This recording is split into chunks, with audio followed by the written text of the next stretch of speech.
धीरे बरेली की हवा में कोई पुरानी धुन घुलती है, एक लोकगीत की तरह जिसमें हर स्वर आजादी की चाह से भरा हुआ है। सरकार विदेशी नहीं रहनी, सरकार विदेशी नहीं रहनी। वो आवाज किसी मंच की नहीं थी, ना किसी अखबार की सुर्खी बनी। वो आवाज थी एक साधारण सी स्त्री की, बैठक बानों की। नाम छोटा, काम बड़ा।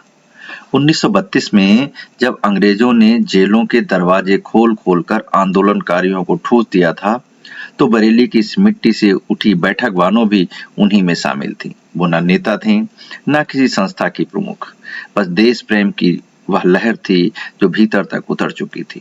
कहते हैं, जेल की सलाखों में जब भी कोई निराश होता, बैठक बानो अपनी कोठरी में बैठकर गाना शुरू कर देती, सरकार विदेशी नहीं रहनी।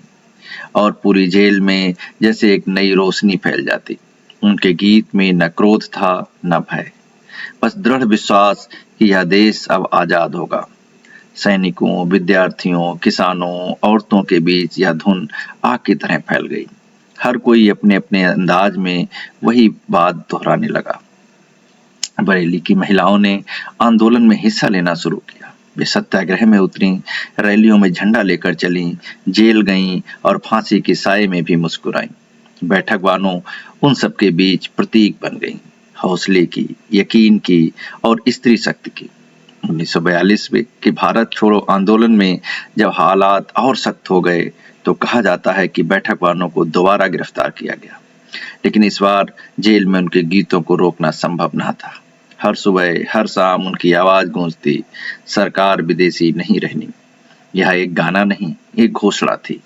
आज उस गीत की धुन इतिहास के शोर में कहीं खो गई है, मगर सोचिए, वो महिलाएं जिनके नाम अखबारों में नहीं छपे, जो अपने गांव लौटकर फिर वही सुई धागे का काम करने लगी, क्या सचमुच आजादी की साझेदारी नहीं थी? कहानी कहती है, बैठक बानो अब नहीं रही, पर उनका स्वर हवा में अब भी तैरता है। जब कोई अन्याय के खिलाफ बोलता है, जब भी कोई औरत अपने हक के लिए आगे आती है, तो जैसे कहीं भीतर से वही आवाज सुनाई देती है, सरकार विदेशी नहीं रही। यह केवल ब्रिटिश राज के लिए नहीं था, यह हर उस अन्याय के लिए था जो उस मिट्टी की आत्मा को बांधना चाहता था।